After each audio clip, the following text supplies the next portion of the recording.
We are back and in Wan Chai to continue our conversation about Cantonese opera. Des? Traditionally, Cantonese opera was passed on from one generation to the next in a, for lack of better term, unstructured way. People didn't go to school for Cantonese opera. If you wanted to learn it, you join a troupe, and then you go into sponge mode and you try and absorb as much knowledge and skills from the seniors and sifus as possible. Well, times have changed, and nowadays, there's a more formalized and maybe even academic way of teaching and learning this stuff. So next, we're going to talk to some teachers and students who are doing it. Professor Lau, can you start off by telling us about the curriculum and offerings here? Well, our institution here actually has a variety of programs that cater to all ages.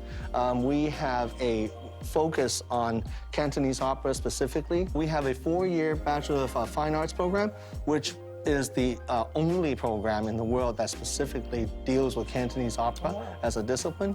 We also have Diploma and Foundations program, which for students that may not meet the academic threshold of a bachelor's degree, we can help them out with that program to get to an appropriate academic threshold.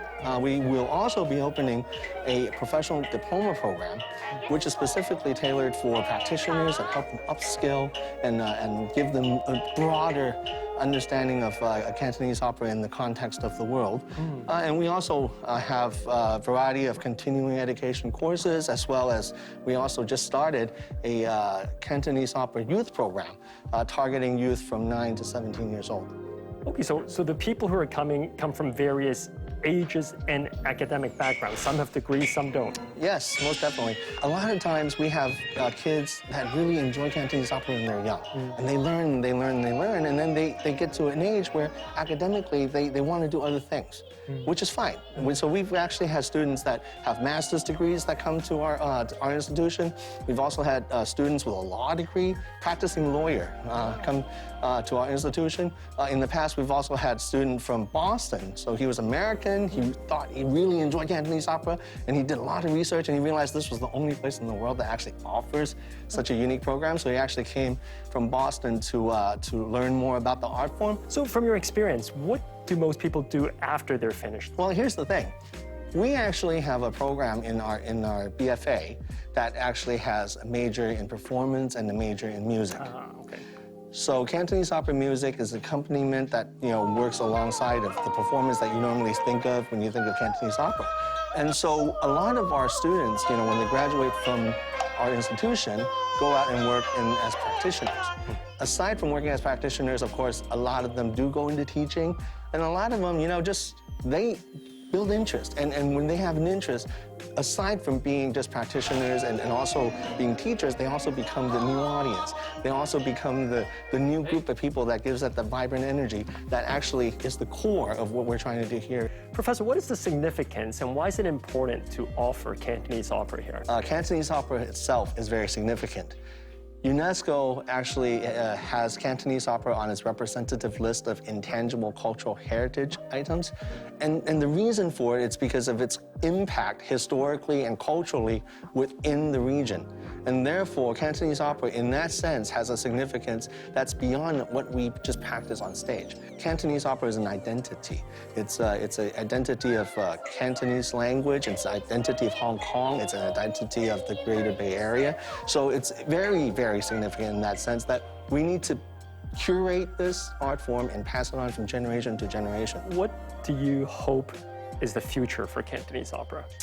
Well, as we talked about passing from generation to generation, kind of segue into that, I'm actually a second-generation Cantonese opera practitioner. Oh. So I think for me personally, there's a lot of vested interest in the fact that this is something I grew up with. So in that sense, if I'm looking at what hopes and aspirations of Cantonese opera moving into the future, it's really about telling that story. It's about telling that story of how do we go from one generation to the next? What are we passing along from one generation to the next? And having that connection. So if anything, the most important thing and hope and aspiration is that I hope in the distant future, when I'm long gone, that my kids and their kids and their kids will still have an opportunity to really enjoy and understand this very unique art form. Tanya, I want to ask you about your Cantonese opera journey. How do you get into this and why? First of all, I want to thank my mom she is a doctor. And she wanted me to have well-rounded development. So she chose this interest class for me. And now I'm the instructor of this organization. And I was one of the graduates from the first class of this organization. Wow, things are kind of coming full circle for you. From your experience, what has been the hardest thing about teaching kids? Is it the technical aspects, the physicality, their mental state? What is it? No, it's what I taught this week. They totally forget the next week. Okay. Yeah, that's the most difficult thing for me. And we also have a group that we will send message to the parents what we teach today, and next week what we need students to practice or prepare for next class. Yeah, that we need to do because the children nowadays, they have too much hobbies, they have too much classes, they are very busy.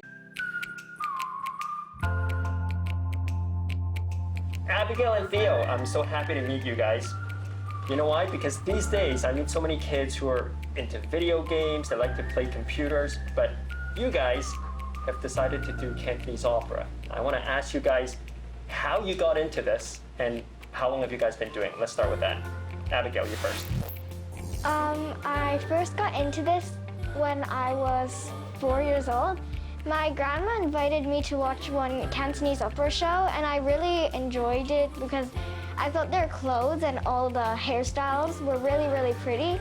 So then I found this organization that would teach me it. So then I've been learning it for about 6 years now. Wow, 6 years. Okay. Theo, what about you? When I was 4, my grandma always bring me to watch Cantonese opera, and I was really impressed with what the actors can do on stage. When you tell your friends that I'm doing Cantonese opera, what's usually their reaction? They're mostly surprised because it's a very old Chinese culture and not many kids these days do it. About performing in Cantonese opera, and what is the most challenging thing about it? My most favorite thing is we can pretend to fight, and I think it's really cool. And the most challenging thing is you have to some kind of stand up for the whole lesson, which is 3 hours, and it's really tiring. You have to stand for 3 hours? I really like doing Chinese opera because you can do all sorts of different things. Like you can sing, you can do different, it's like dancing, but you can also do flips and stuff. And what's the hardest thing about it? Probably singing because you have to sing you have to sing really high. It's kind of challenging for me, but I've done it for so long now, so I've adapted to it. Do you guys get nervous before a performance? Yeah. Yeah? And what do you do to kind of overcome those nerves? We would talk to each other and practice more. Now, both of you guys have siblings? Yeah. Are they doing this stuff? Yeah? Yeah. And so you guys, do you teach them, or are they more advanced than you? Do you guys practice at home together and run around and go like around the house? Yes.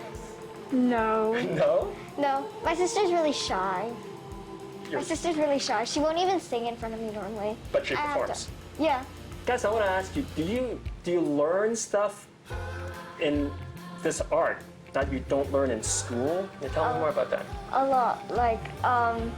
Like music at school, you won't get to sing these songs. You sing like Twinkle Twinkle Little Star and Right. stuff. Maybe like the moves. Like in PE class, you just do like running or like basketball. You won't get to do like flips and stuff. And it's a lot more fun here because there's so many people with you too. What have you learned from this experience? I learned about the Chinese culture and what people wear in the ancient times. Now, apart from practicing here in the studio, I would imagine you guys would need to do some practicing at home too, whether it's the moves or putting on makeup or putting on the costumes. Anything you want to share about that, Theo? There's 2 times after my sisters perform, they really enjoy performing. So they want to perform in the house to daddy and mommy.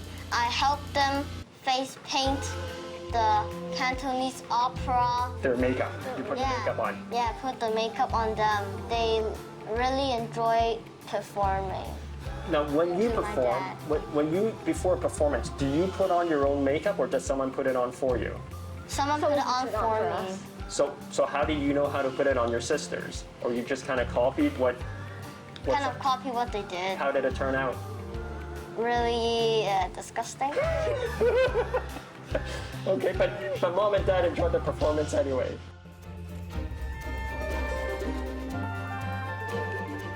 Before doing this episode today, I always thought that Cantonese opera was dying, or at least on its way out. But now I realize that there is a younger generation who's interested in it. Now, I'm not saying every kid in Hong Kong aspires to become the next Cantonese opera star.